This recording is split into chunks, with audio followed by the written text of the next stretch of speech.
Well, hello and welcome to another running vlog.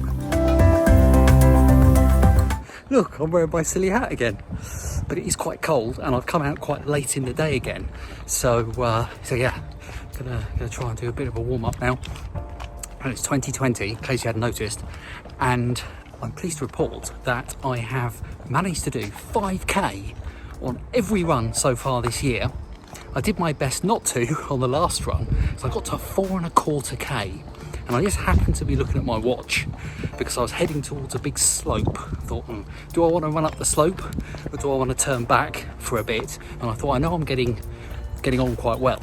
And I looked and I'd done 4.25k at that point, and at precisely that moment my watch died, and I hadn't brought my phone out with me. I literally just had my watch, and I thought, oh, this is good. Now, the reason I don't have to take my phone is in an emergency. It's all very Star Trek. My watch has a phone on it, so I could make a call in an emergency situation if that ever occurred.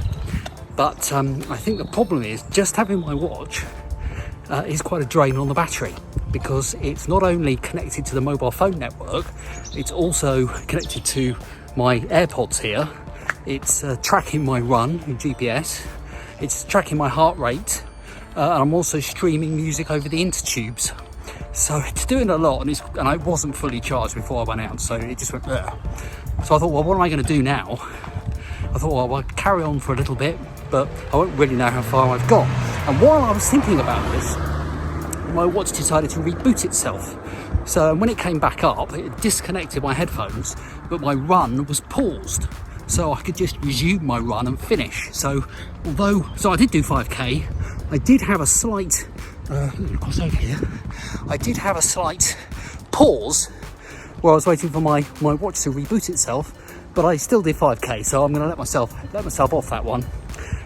So yeah, that's good. That's good news. So I'm trying to build myself back up. When I'm a bit more comfortable at regularly doing 5k, that's when I'm going to push on.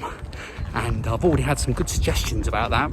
When I said I had a bit of a dilemma about the app, I've had some thoughts from people about that, so thank you, keep those coming.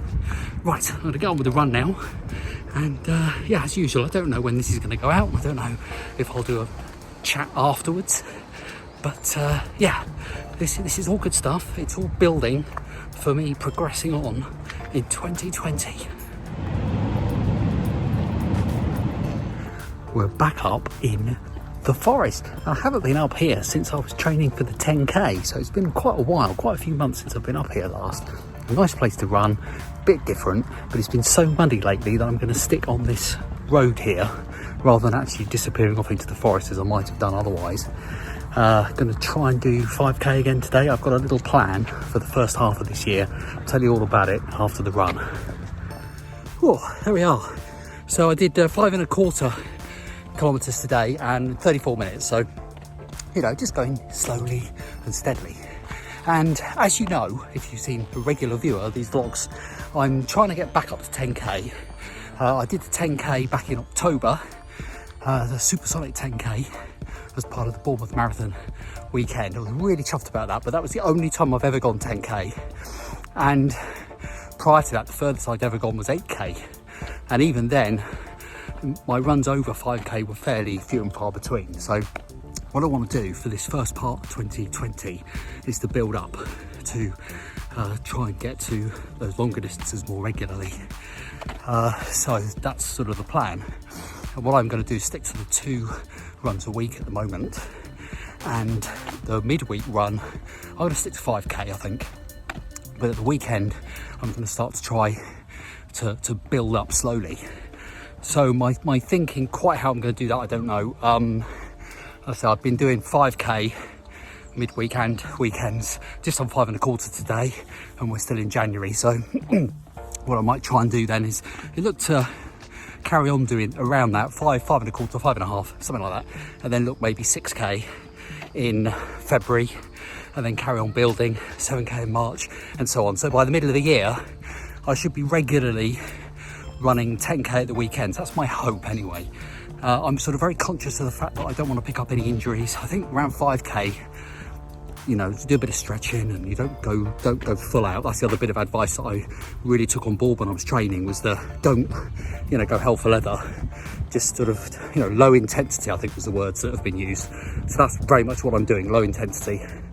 And yeah, that's the idea, try and build up to where I want to go. I don't think it's sensible to try and go full on out for, you know, 10 miles or even a half marathon until I've got a 10k is something that I can do on, say comfortably, that's not really the word, but it's something that I've done more than once anyway. So that's my plan. I'll carry on doing updates as I go, and of course I always welcome the feedback if you've got any sort of thoughts, because there's lots of people who watch these vlogs who have a good deal more experience and knowledge than I probably ever will. So I really value that, and thank you very much for comments as well that I've had already about apps and things about half marathon training. It's all still relevant. I still want to be planning that out. It's just that probably the first 5 or 6 months this year, I'm just going to be building up until I can do 10k, and it's not something that, you know, I'm having to sort of call for defibrillators at the end of. That's the plan. Right, so it's been lovely this weekend, it really has. I've had so much sort of wet weather, and it's very wet up here in the forest, but this is nice, this road here. Well, it's not really a road, it's a track, it's not a road. It sort of leads down to a caravan site, so there isn't actually that much traffic on here. People walking their dogs and that sort of thing. Yeah, very pleasant, so very good. I've got to find my wife, she's around somewhere. She came up and bought her bike, and she's been cycling around somewhere. I decided not to go off into the forest because of the mud, but of course it's not so difficult, not so bad if you're on a bike. You can venture a bit further afield, so hopefully she hasn't got stuck in the mud somewhere. I'll try and find her. So anyway, thanks so much for watching. This has been a quick update on where I am. Thank you so much for sticking with me. Thank you for watching. I really do appreciate it. It does help to motivate me without a doubt. Keep those comments coming. If you like the video, hit that like button, and don't forget to hit subscribe and the notification bell to find out when the next one is. Thanks for watching. See you next time.